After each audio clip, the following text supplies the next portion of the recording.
guys, welcome back. It is your favorite Gimp of the Limp, and I'm here with a cute one for you. This is Jima, the Lite edition from War Game Magazine.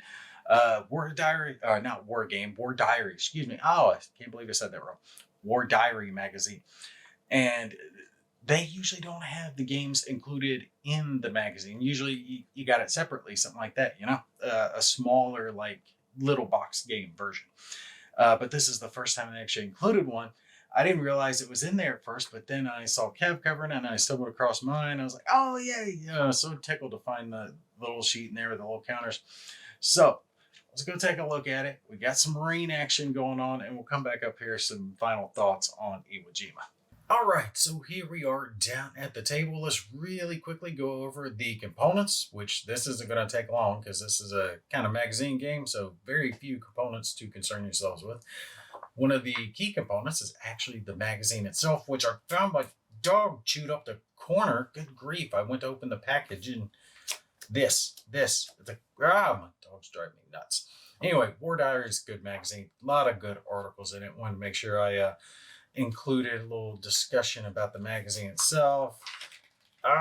Look at it. He's chewed up my corners. I could kill that dog. But we got an article here talking about the Battle of Iwo Jima. So we have historical articles, and then we have games that are referenced, stuff coming from GMT. We've got pages are ripping because they're stuck together. This is talking about our little Iwo Jima game that we're getting ready to show off here in just a second. Let's see. What is this? The Strange Road to Mortem.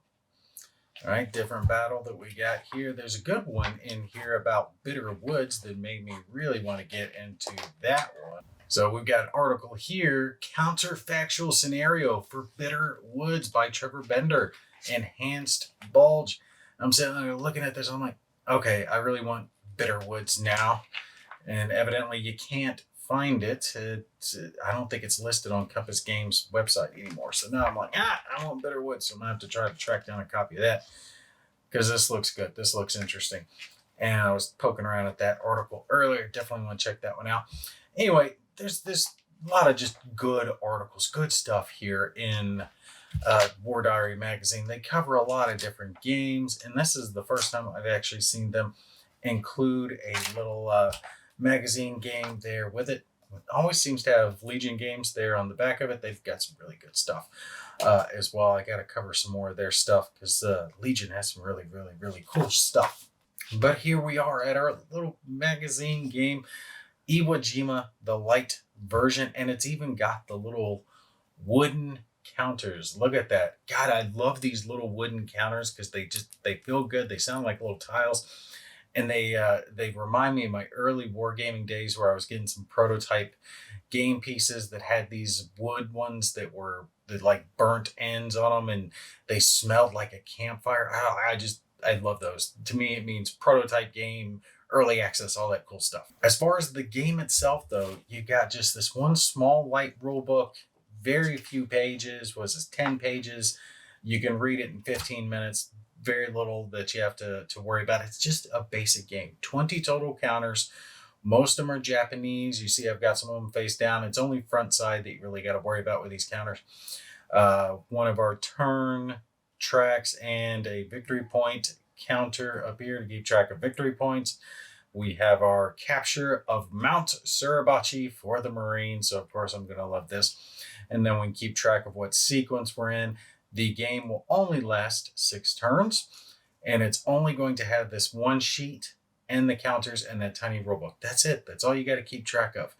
Just 6 Marine units, the 3rd, 4th, and 5th Marine divisions that are each split into 2 counters that both have artillery and then armor support on one or the other of the counters. So what do you do? What do you do here in Iwo Jima? Well, the game's pretty easy to understand. You're going to have a weather phase. Weather phase is going to start off clear on your first turn, and then after it can go one of a couple of different ways, bad weather, good weather. Then you go to your bombardment phase where we chuck out some artillery. Both sides do get to do that. The Marines get 9 points. The Japanese get 5 attempts. Basically, they get 5 lobs at you. And that does get reduced if you are able to take control of their artillery positions that are on the map. They are signified by the squares that have the darker blue border. So 1, 2, 3, 4, and 5 here. If you can take control of those areas for each one you control, they lose one of their attempts, which is good stuff. Movement, where you just move, pretty much easy peasy.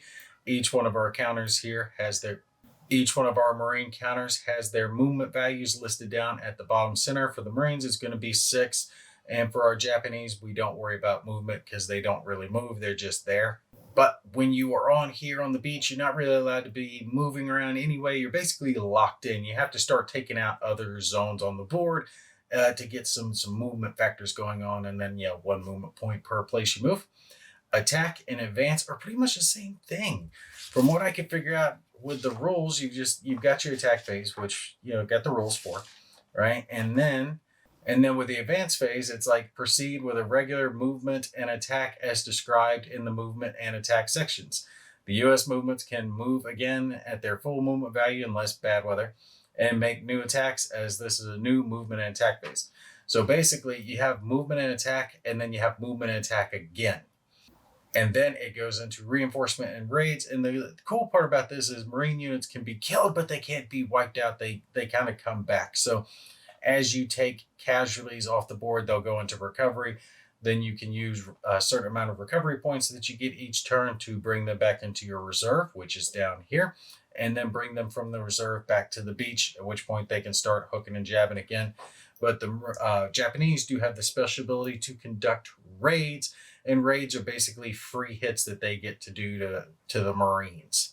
Pretty much all of the charts that you're going to need are here on the board. All your information is right here. We got our CRT, our modifiers, movements, bombardment, reinforcements, weather, and then it is over here as well. Some of the information that you need are raids located here, sequence of play listed down, but it's also listed down right here. So a couple of places for it. And again, like I said, our turn and victory point track over here. Very basic, streamlined, down to the point game, but just a cute little addition that was right there in the magazine that I didn't know it was there, and I'm very tickled to find it. Just a fun, cool little game that you can poke around at. So let's give an example of play here. What would happen? Okay, we've got our weather phase. We don't have to worry about it for our first turn, but you would roll for weather. You roll your D6, which, by the way, you will have to provide your own D6s, which we all should have stacks of them anyway. And bad weather can cause certain things to happen, right? Certain reductions. So like for our U.S. forces, they get reduced bombardment, and the Japanese get reduced bombardment attempts, and you get lower movement points as well if you have bad weather. Don't have to worry about that. We can go into our movement phase. Movement phase, we're not doing any movement. We're going to be doing some attacking now. So we'll just go straight into our attacking phase. For example here, Mount Suribachi's right here on the corner. I want to go ahead and try to get that because that's an artillery point, and taking that out is good stuff. Oh, I forgot to do my bombardment phase. What am I doing? We got to do bombardment first. I skipped right over that in between weather and movement. What am I doing over here? Let's do some bombardment. Okay. For the Marines, we get 9 points. The Japanese get 5 attempts. My points I can divide up, okay? I can spend 1, 2, or 3 points, and depending on the amount of points I spend for my bombardment, I will get certain modifiers towards it. So what's affecting it? We are going to roll a d6, and on a 5 or 6, we get a hit.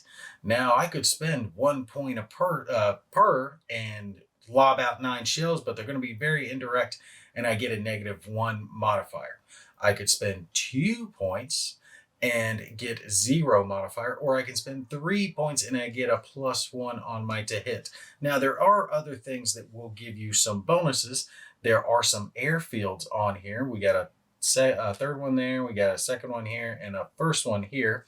And you see these two have +2 BP and +1 BP, which means taking control of those gain me extra bombardment points, and that is cumulative. So if I have both of those, I get an extra 3 bombardment points. Good stuff.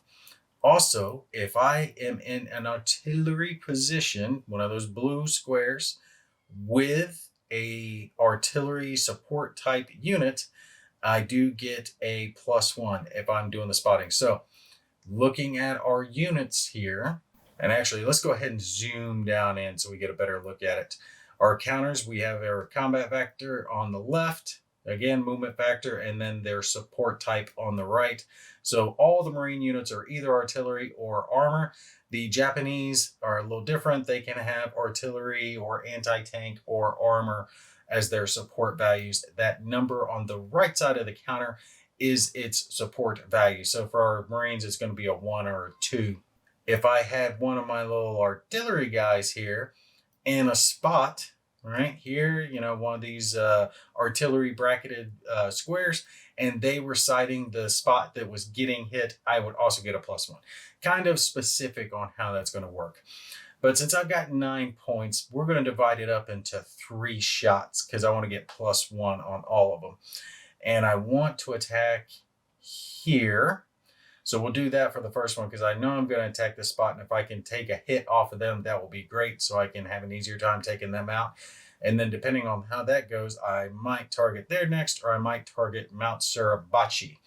Let's roll our die for our first attempt. I'll put this over here and we'll roll our die. And we got a 3 plus a 1 equals no effect. So we'll target again with our second round of bombardment. And we got another 3. Let's switch to the white die and get off of that stack of counters because it's tipping it. It's tipping it. It's not going well for us. We need a hit. We need a hit, baby. That's a hit. That's a hit. So, bam. And here, when a unit takes a hit, we rotate them to the right. So now we know that he's got 1 step remaining. That's going to apply for our units as well. Does not reduce stats, just rotates them to the right. Then once they take another hit, they die if they're Japanese, or they go to hell and regroup if they are Marines. So that takes care of our Marines bombardment. And now the Japanese bombardment is going to happen.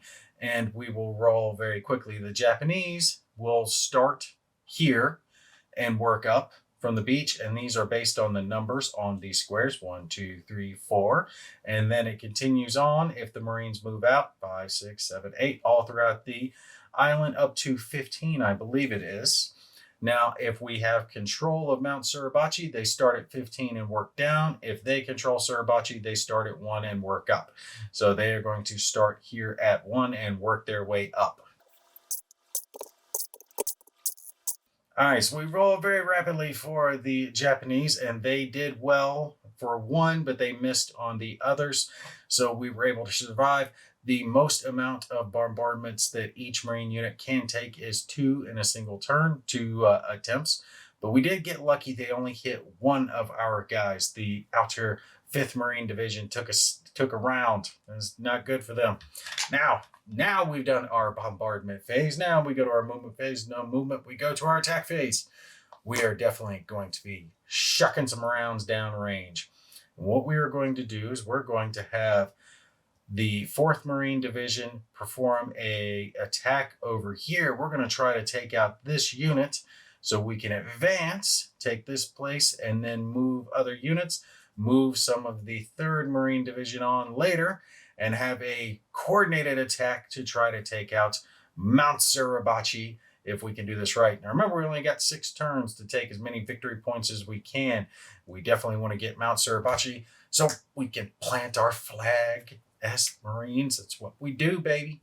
So with our attack, we're going to have a number of different modifiers that are going to apply. We are going to try to get a total combat factor value. We can see that this one's combat factor is a 1. It is actually the lowest of the Japanese, which means we're going to get a very high kill to death ratio here. 4 and 4 against the 1 gives us an 8-1, but the highest we can get is 6-1. So we're going to be on the farthest right column.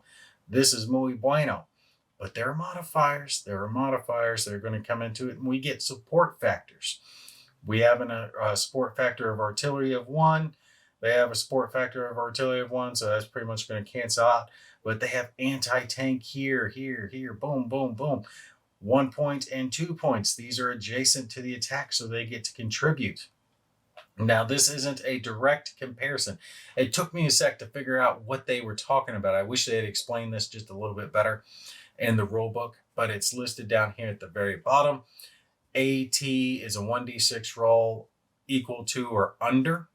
So what they are looking to do here is they are going to roll a die, and with their 3 factors against my 2 of armor, what they're wanting to do is get a 3 or under. If they get a 3 or under, they get to cancel my 2 points of armor support.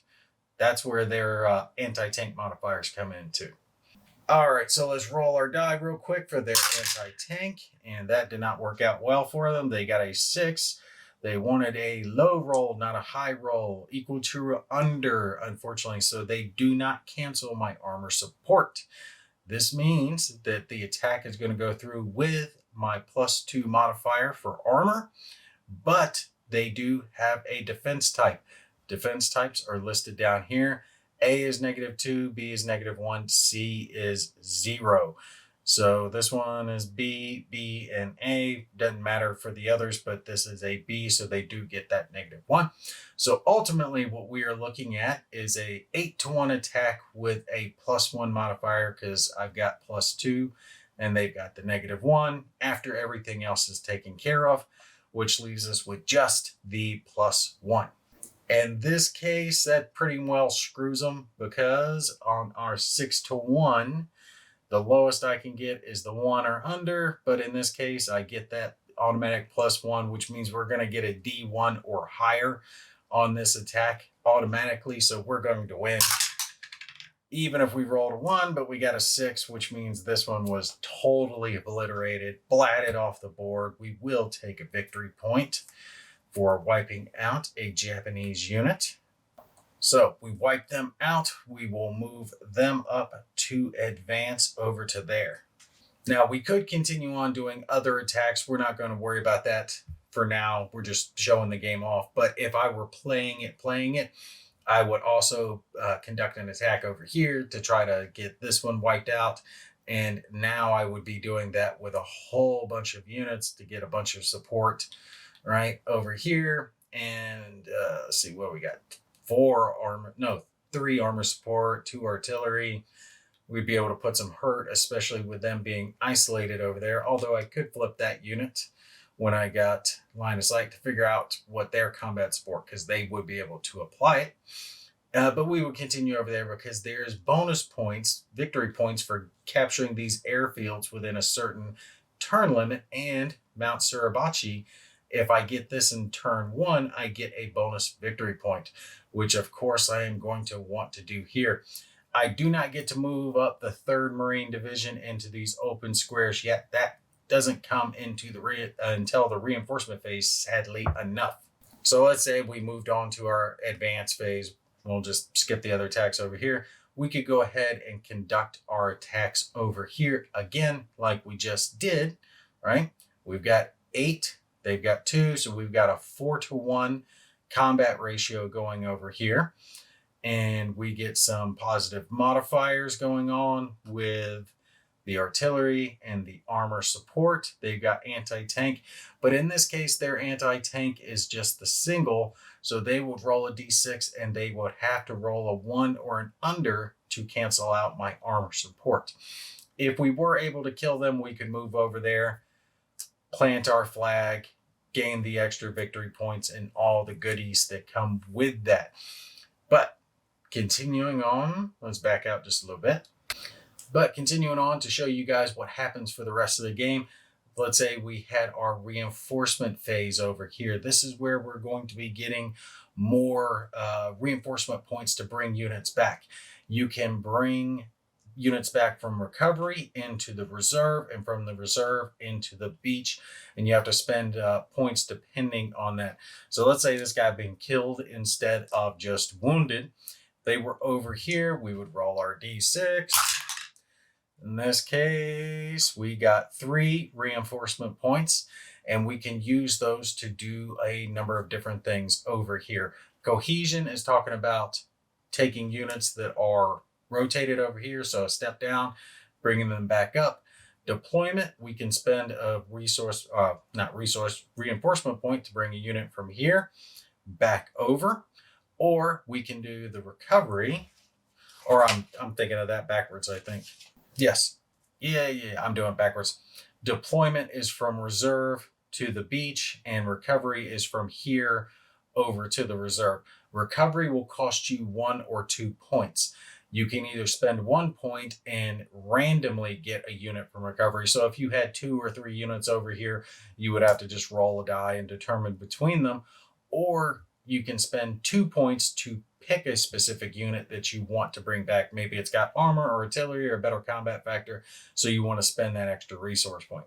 In this case, we've got 3 points and very little to spend it on, so we could easily bring this guy back for 1, put him over here, and we could bring someone up from our reserve. So we would bring someone from the 3rd Division. Do we want artillery or armor? Let's see, we still got 2 armor, so we'll bring up some artillery support from the 3rd Marine Division. And I got 1 point left, so we'll go ahead and bring another one over here. Deploy the 3rd Marine Division to kind of help out, and we still have the 5th Marine Division, the other brigade of that, ready to come in on a later turn. But we're not done. We're not done.